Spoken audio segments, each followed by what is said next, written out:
Bienvenue dans le podcast Ayurveda par Nat et Lorraine. Notre objectif, c'est de partager avec vous, d'accueillir des personnes inspirantes pour aborder des sujets liés à la santé et au bien-être. Je m'appelle Nathalie, je suis praticienne en Ayurveda, j'accompagne des femmes spirituelles qui veulent prendre soin de leur corps, de leur cœur, de leur mental et du monde qui les entoure. Et je suis Lorraine, praticienne en Ayurveda, spécialisée en périnatalité. J'accompagne les femmes dans toutes les étapes de leur vie et de leur cycle. Vous pouvez retrouver nos épisodes sur notre site internet www.podcast-ayurveda.com ou sur votre plateforme d'écoute de podcast préférée. Si vous avez envie de nous soutenir, laissez-nous un commentaire ou même 5 étoiles sur Apple Podcast. Aujourd'hui, nous recevons Kalyan Gans, l'un des rares médecins ayurvédiques français et qui a donc passé de nombreuses années en Inde pour parler de la façon dont l'Ayurveda s'intègre dans le système de soins indien. En effet, dans le berceau de l'Ayurveda, la colonisation anglaise a apporté la médecine occidentale moderne, mais les systèmes de médecine traditionnelle ont toujours, et plus que jamais, toute leur place. Peut-être pourrions-nous nous en inspirer sur certains points pour améliorer la qualité des parcours de soins en Occident. Bonne écoute!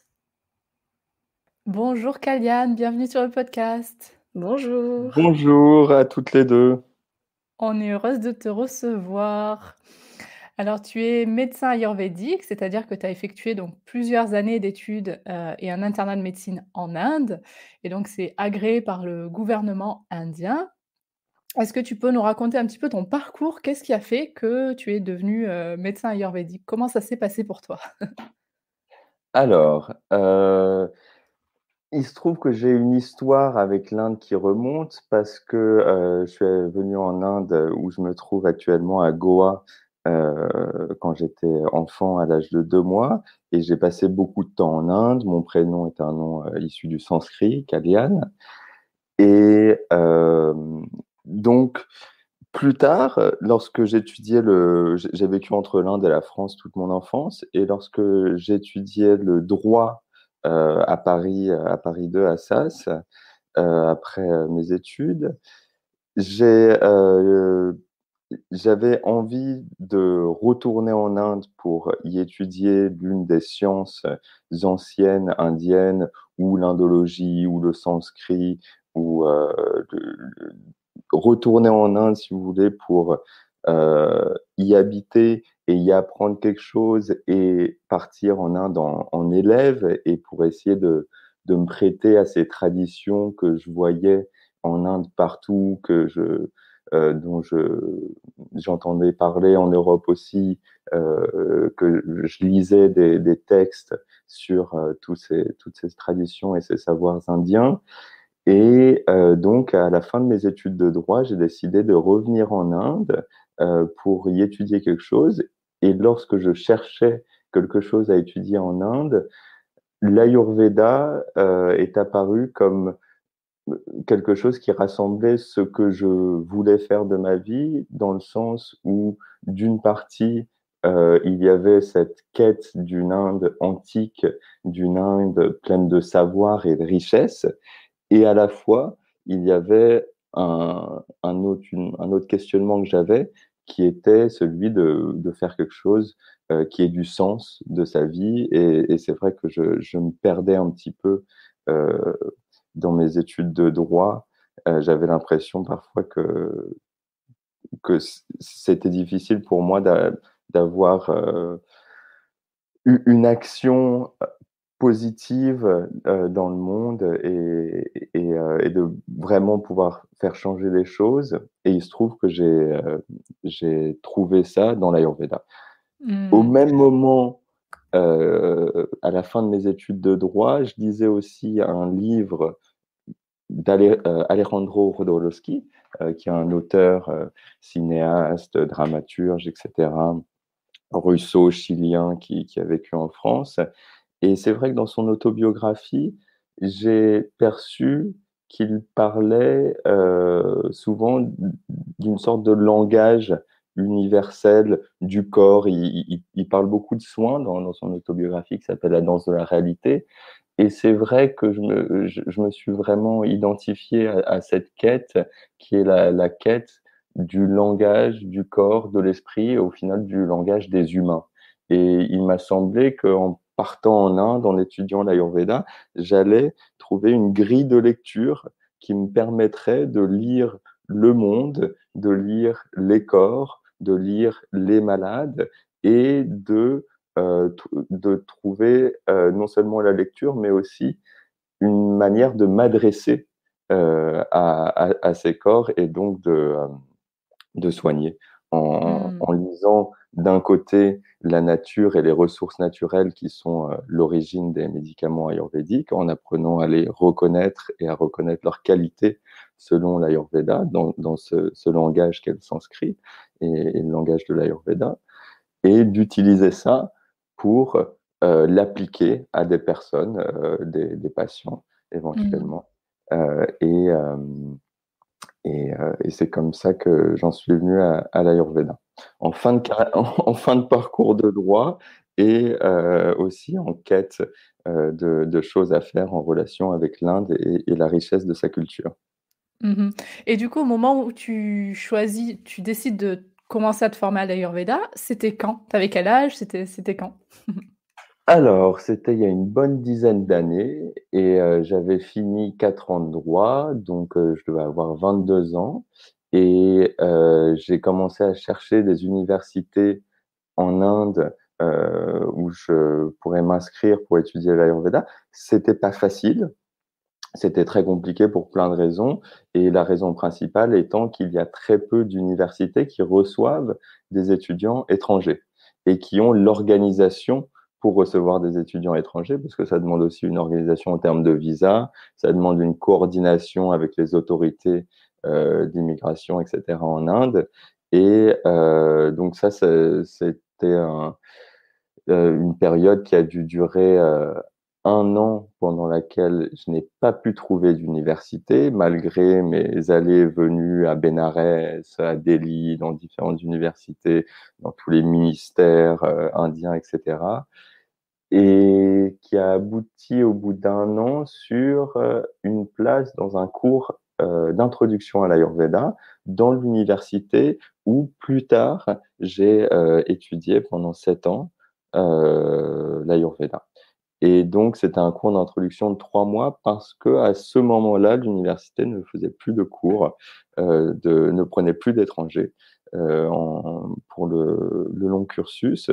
Et j'ai fait un cours de 3 mois. Et l'année d'après, l'année suivante, je me suis inscrit pour un cursus plus long, qui est le cursus qui donne droit en Inde à devenir médecin ayurvédique, voilà, qui débouche Sur ce titre-là. sur ce titre-là, Et, exactement. et du coup, alors notre épisode porte vraiment sur le système de soins en Inde et ça peut être on va peut-être commencer par le fait que tu nous expliques comment ça se passe ce parcours de médecin ayurvédique. Déjà, comment on apprend l'Ayurveda en Inde. Donc là, tu nous as parlé d'université. On sait également par connaissance et par plusieurs personnes qu'on a reçues sur le podcast que ça se transmet aussi beaucoup de génération en génération. Dans la culture indienne, l'Ayurveda, c'est souvent des familles de médecins. Est-ce que tu peux nous en dire Absolument. plus un peu sur les différents parcours? Alors toi, tu nous as bien expliqué que toi, tu as suivi un parcours vraiment en université, 7 années en tout. Mais voilà, est-ce qu'il y a d'autres biais pour devenir médecin Alors, ayurvédique? comme vous l'avez très justement dit, le parcours universitaire donne lieu au titre de médecin. Et aujourd'hui, donc, il est nécessaire pour avoir les protections légales que requiert la pratique de la médecine et pour être donc enregistré à l'ordre des médecins, il est impératif d'avoir fait ses études. L'autre chemin, si vous voulez, pour étudier l'Ayurveda qui est plus traditionnel, c'est un Ayurveda qui est transmis dans les familles et parfois de manière très stricte. C'est-à-dire que quelqu'un qui n'a pas de lien de parenté direct avec le maître d'une tradition ne pourra pas recevoir l'enseignement de l'Ayurveda. Et dans beaucoup de cas.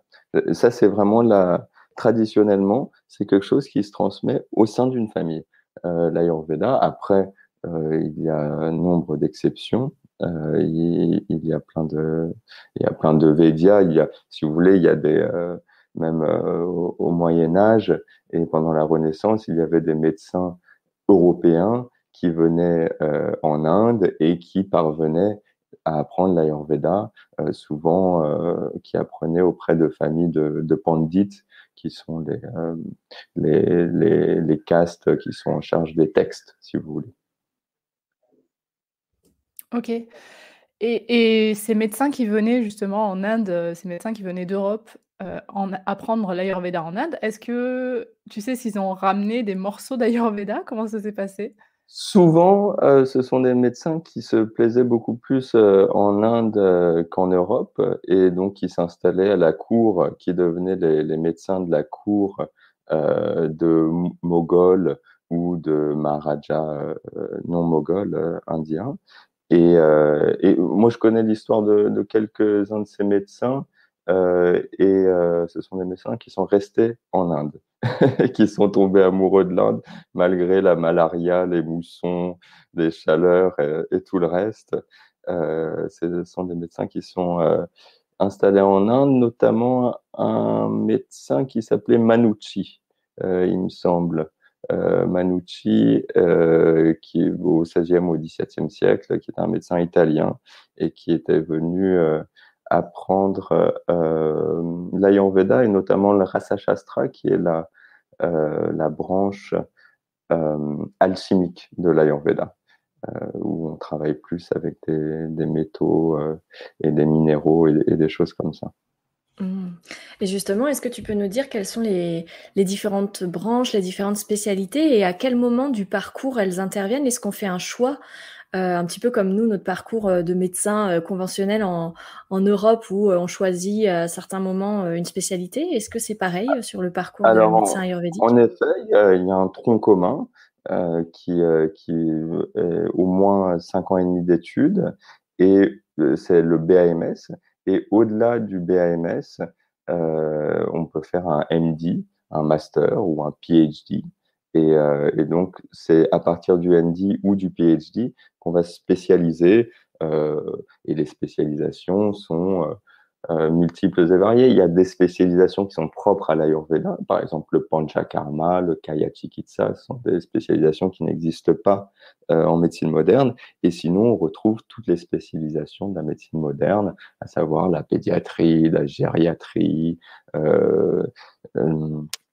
la gynécologie et toutes les spécialisations qu'on va avoir en médecine moderne.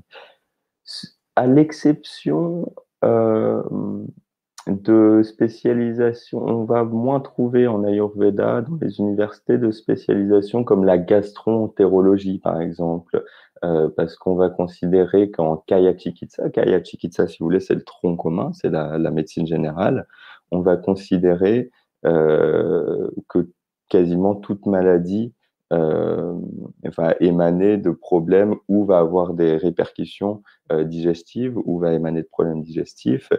Et donc, on n'a pas de gastro-entérologie parce qu'on fait toujours de la gastro-entérologie. Ouais, c'est inclus dans le parcours de base.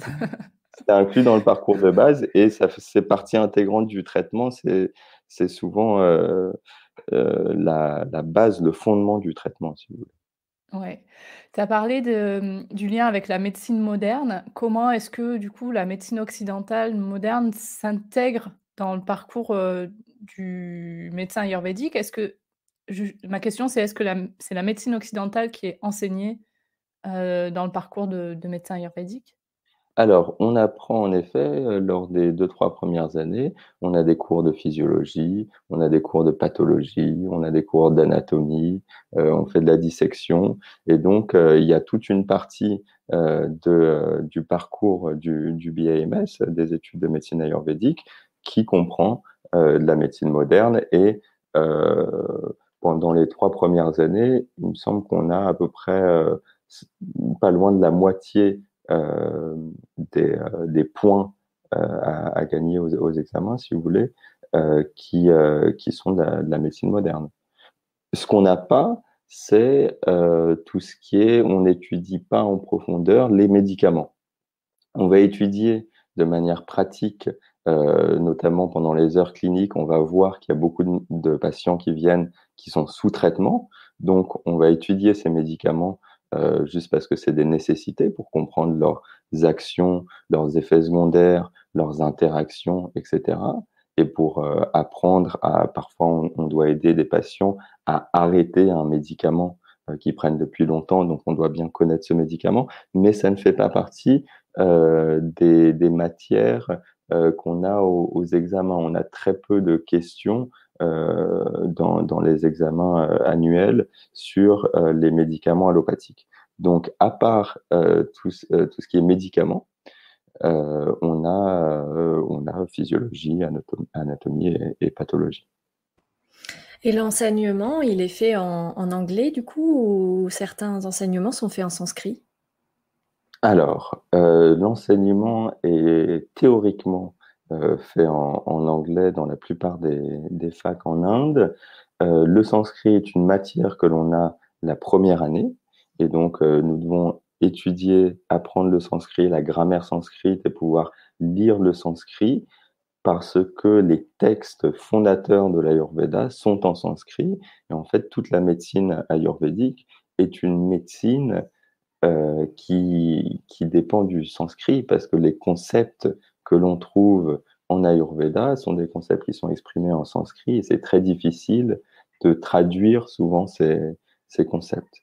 Donc, le sanskrit, c'est une langue qu'on utilise très rarement oralement, mais en effet, on étudie le sanskrit.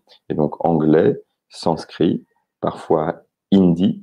Il se trouve que parfois on avait des profs qui préféraient s'exprimer en hindi qu'en anglais, et aussi Gujarati, qui était la langue locale là où j'ai étudié, parce que les patients, nous exercions dans un hôpital public et donc gratuit, et nous avions beaucoup de patients qui n'avaient pas de moyens et qui avaient un niveau d'éducation relativement bas, et qui, eux, préféraient s'exprimer en Gujarati, et en Gujarati euh, avec un accent bien épais, plutôt qu'en hindi, et certainement pas en anglais. Double ou triple challenge pour toi, du coup, c'est qu'en plus des études, il fallait du coup maîtriser plusieurs langues. Voilà. Et ce qui, moi, m'a stimulé personnellement, j'ai trouvé ça fantastique parce que ça faisait partie du voyage d'aller chercher des choses anciennes, d'aller vraiment chercher une autre culture et d'apprendre de nouveaux mots pour pouvoir faire de nouvelles choses. Donc c'était stimulant, mais c'était aussi un sacré challenge. Ouais. J'imagine. Est-ce que en Inde, il y a une communication qui se fait entre les médecins ayurvédiques et les médecins conventionnels? Oui, Comment qu'on ça se appelle passe? souvent allopathique. Je ne sais pas si c'est un mot qu'on utilise autant en Occident qu'en Inde, mais ici, dans l'Ayurveda, on fait toujours, on dit médecine ayurvédique, médecine allopathique. Il y a communication, oui, dans certains cas. Il y a même coopération parfois. Enfin, par exemple, nous, à l'hôpital, on faisait appel à des anesthésistes pour faire des péridurales, ou sur des accouchements, ou sur des opérations périanales d'hémorroïdes, des choses comme ça. Et donc, il y a parfois coopération. Et il y a aussi des médecins allopathiques qui ont l'habitude d'envoyer des patients qui ne peuvent pas soigner chez des médecins ayurvédiques, parce qu'ils savent qu'ils y trouveront, leurs patients y trouveront un meilleur traitement. Euh, donc, oui, il y a des dialogues, mais il y a aussi plein de médecins allopathiques qui considèrent que l'Ayurveda n'est que baliverne, et que l'Ayurveda est dangereux ou je ne sais quoi. Et, donc, il y a un peu de tout. Au niveau de la recherche, on voit dans l'université dans laquelle j'ai étudié qu'il y a énormément de prise en compte de paramètres allopathiques, parce que c'est le modèle de la recherche. Quand on fait une publication universitaire, on se base en médecine on doit avoir des paramètres allopathiques qu'on mesure avant et après le traitement et avec placebo et à différentes doses, etc. Donc, au niveau de la recherche, on utilise beaucoup de paramètres allopathiques. Et par rapport à la présence de ces deux médecines, donc allopathique et ayurvédique, comment ça se passe du côté des patients? En Inde, on tombe malade. Est-ce qu'on a le choix donc du système? Vers quel système on va et qui va vers quel système? Est-ce que c'est vraiment le choix du roi? Ah bah on a le choix en soi, après ça dépend où on est. Quand on est près de Jamnagar, là où j'ai étudié, il y a un immense hôpital ayurvédique gratuit qui est l'un des pôles de la recherche en Inde et dans le monde, collaborateur de centre de collaboration de l'OMS pour les médecines traditionnelles. Donc si on est au Gujarat, près de Jamnagar, oui, on va probablement, et notamment si on n'a pas trop d'argent aussi, on va probablement aller à l'hôpital ayurvédique, et même si on a plus d'argent aussi.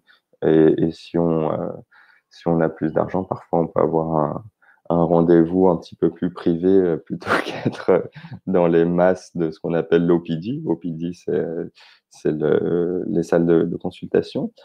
Et souvent, à l'hôpital, on va recevoir assez souvent des gens qui ont d'abord essayé la médecine allopathique, aussi parce qu'en Inde, il y a énormément de docteurs et il y a une disponibilité des médicaments allopathiques euh, qui est très, très grande. L'Inde est un grand producteur de génériques. Donc, les gens vont souvent, en premier réflexe, aller même sans prescription à la pharmacie, demander au pharmacien quelque chose, puis aller voir un médecin allopathique. Et souvent, l'Ayurveda vient après quand l'allopathie a échoué ou quand l'allopathie a produit des effets secondaires. Après, il y a des familles qui, parce que ils ont toujours, leurs parents ont été suivis par des Védias, par des médecins ayurvédiques, et que toute la famille se fait suivre, il y a une culture de l'Ayurveda dans la famille. Dans ce cas-là, ces gens-là vont aller directement voir un médecin ayurvédique. Et donc, on a vraiment tout cas de figure. Ok. Et tu as dit tout à l'heure que les personnes qui venaient à cet hôpital-là, alors je ne sais pas si tu parlais spécifiquement de celui-là qui était gratuit, mais est-ce que de manière générale, les soins ayurvédiques sont gratuits ou bien, si ce n'est pas le cas, qui c'est qui prend en charge les coûts de Non, soins? les soins ayurvédiques sont gratuits dans certains cas. Donc là, en l'occurrence, c'est un hôpital qui est financé par le gouvernement. Dans d'autres cas, il y a, et moi j'ai étudié aussi dans des cliniques de médecins qui soignaient gratuitement ou sur donation. C'est quelque chose qui existe en Inde.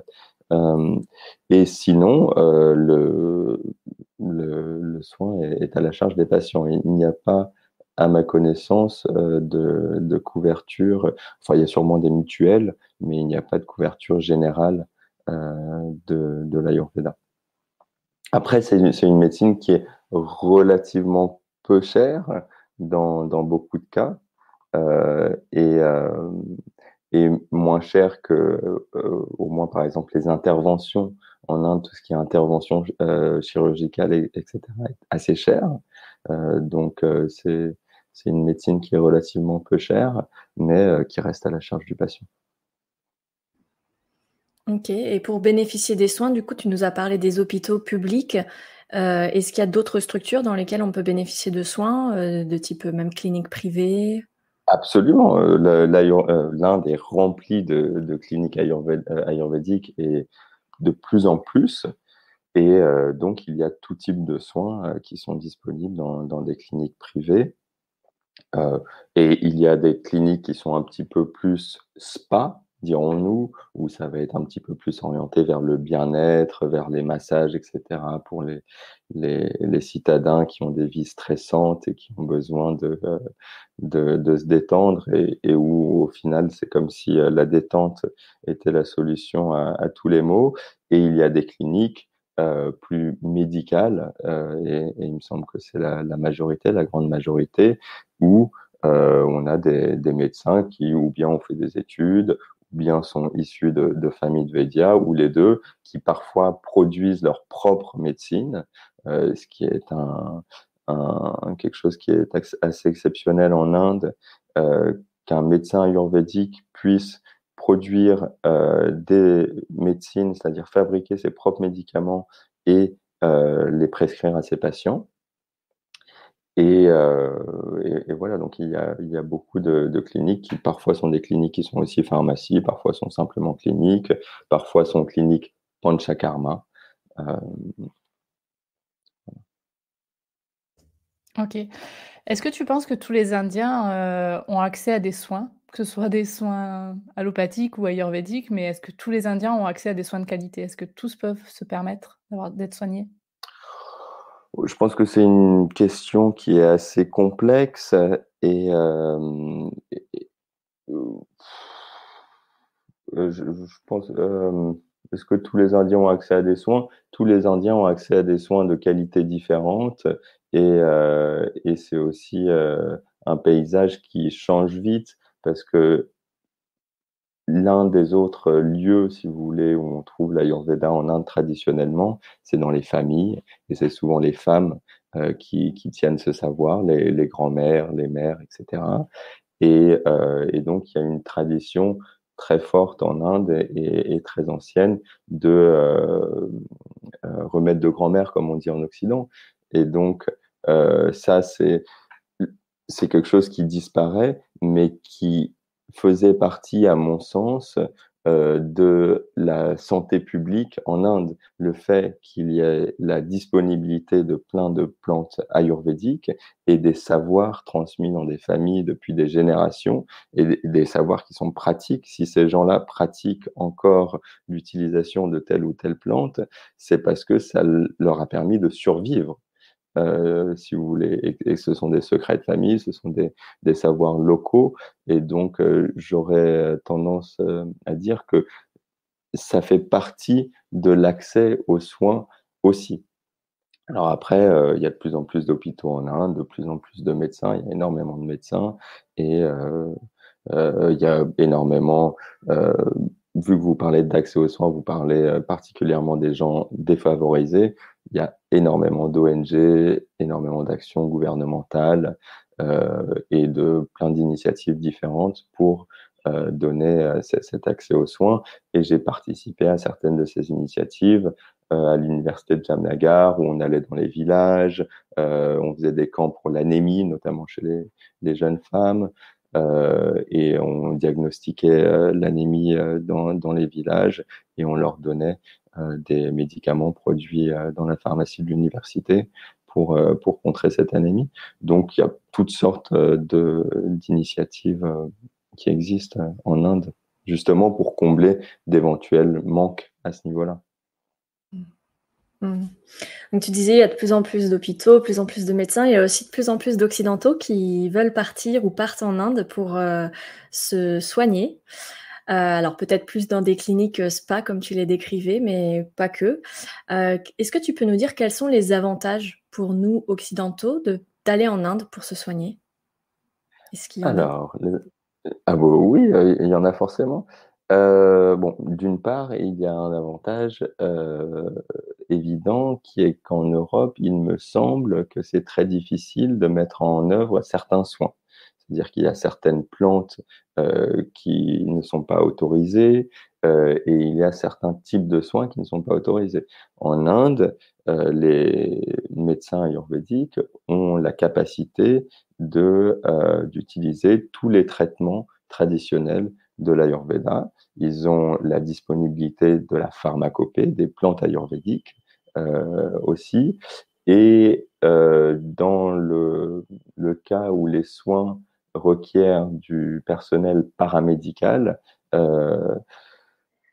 en Inde, ce personnel est moins coûteux. Donc, il y a aussi un aspect pécunier qui est que si euh, dans votre traitement, vous devez recevoir un massage par jour pendant 10 jours, il me semble que ça va être beaucoup plus abordable en Inde qu'en France.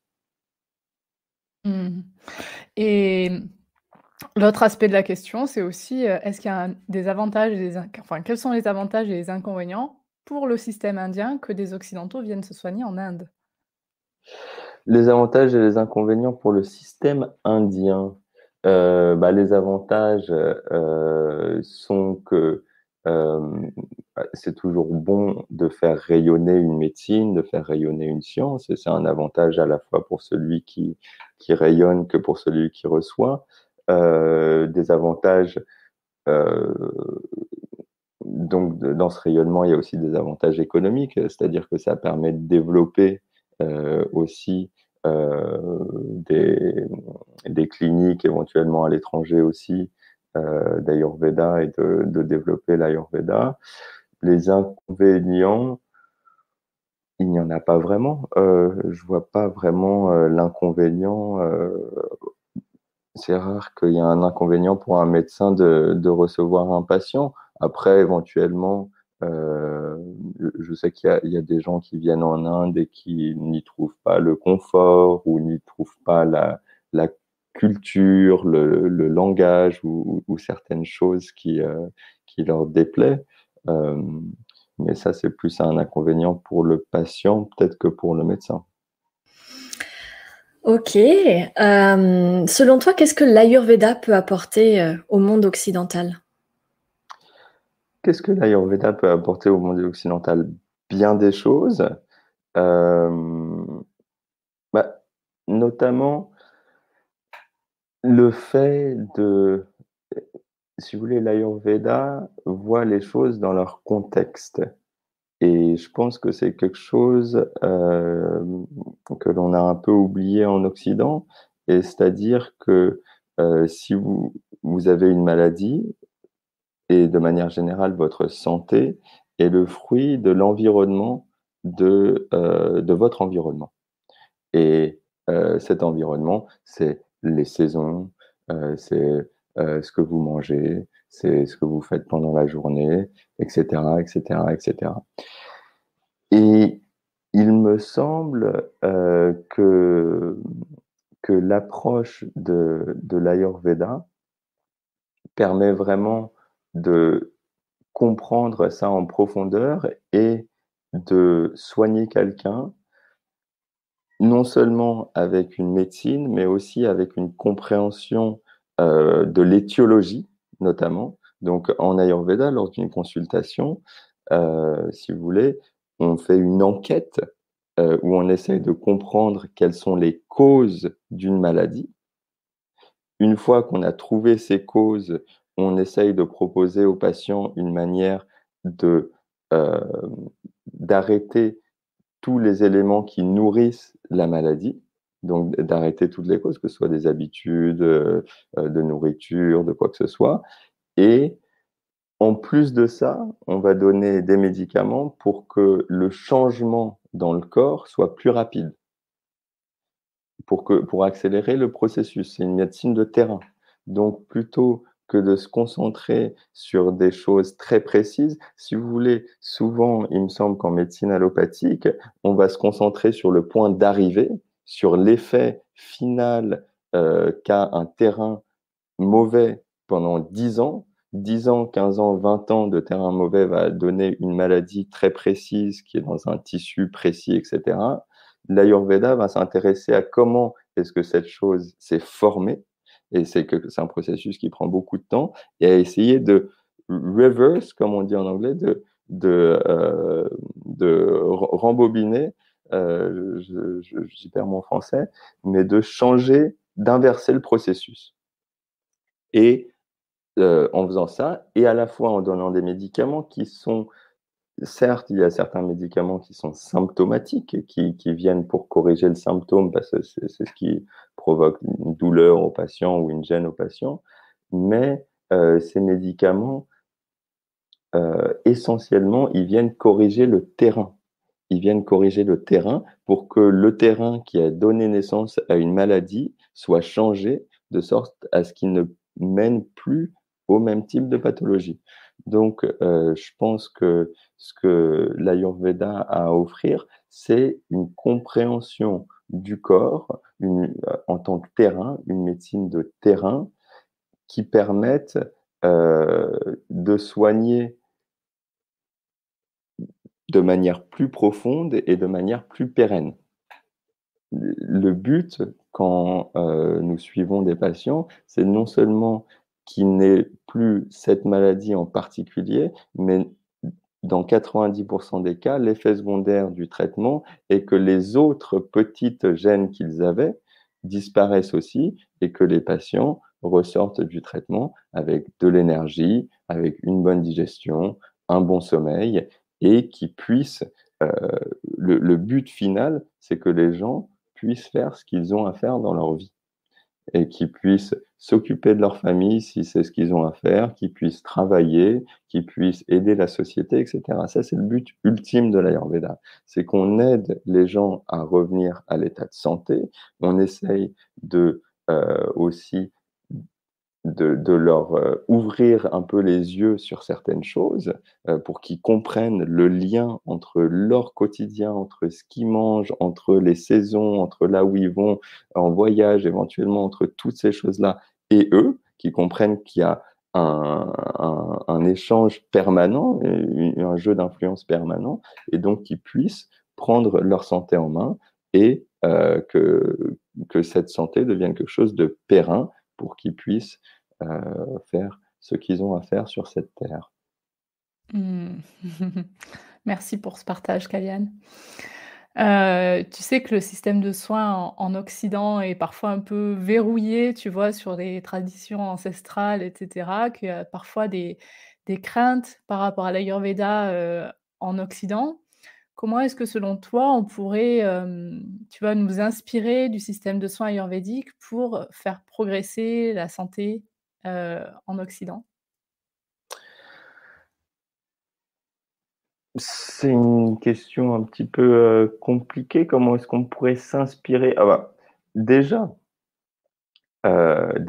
il faudrait tout simplement ce que je viens de dire, c'est-à-dire étudier avec l'allopathie, avec le prisme de la médecine moderne, étudier un peu toutes ces interactions, qui est quelque chose qu'on fait parce qu'on dit que le stress n'est pas bon, le cortisol, voilà. On est déjà, on fait déjà ça sur des choses assez précises et c'est de se concentrer plus sur les influences de l'environnement sur l'humain et essayer de comprendre ces interactions. C'est ça, l'Ayurveda, c'est l'observation de la vie, l'observation de tout, l'observation du macrocosme et du microcosme et la compréhension que ce qui se passe dans le macrocosme se passe de manière similaire dans le microcosme. Et dans tous ces lieux, ce qui se passe, c'est l'influence euh, de, euh, d'un environnement sur un objet. On attribue souvent à un personnage qui s'appelle Patanjali les sciences, trois des sciences les plus sacrées en Inde, qui sont la grammaire, ce qui étonne tout le monde, l'Ayurveda et le yoga. Et ces trois sciences ont été amenées et expliquées par Patanjali pour purifier, entre guillemets, pour assainir, dirons-nous, les trois actions, les trois karmas principaux des hommes. La parole, par la grammaire, euh, le corps et les actions du corps par l'Ayurveda, et le, euh, l'esprit et les pensées, etc., par le yoga. Et dans ces trois sciences, Patanjali explique dans ses traités, et les traités c'est vraiment le sujet des traités, que ce n'est pas le sujet qui est un absolu et, si vous voulez, qui se définit lui-même, mais le sujet est défini par son environnement. Dans le yoga, c'est l'objet de vos pensées qui définissent votre esprit. Dans la grammaire, c'est l'environnement du mot qui définit même le son du mot, ainsi que la signification du mot. Et dans l'Ayurveda, c'est l'environnement de la personne qui va définir la santé de la personne. Donc, c'est vraiment cette compréhension des relations entre les sujets et les objets et l'environnement de manière générale qui est la clé de l'Ayurveda et des sciences antiques indiennes. Et on peut penser qu'une science qui n'aurait aucun intérêt, aucune perspective de retour sur investissement, s'intéresserait beaucoup plus à des choses simples et à des choses beaucoup plus immédiates qu'elle ne le fait aujourd'hui. Et en fait, la science, c'est fascinant. Si vous voulez, les outils que l'on a pour mesurer euh, euh, toutes ces interactions aujourd'hui est absolument fascinant.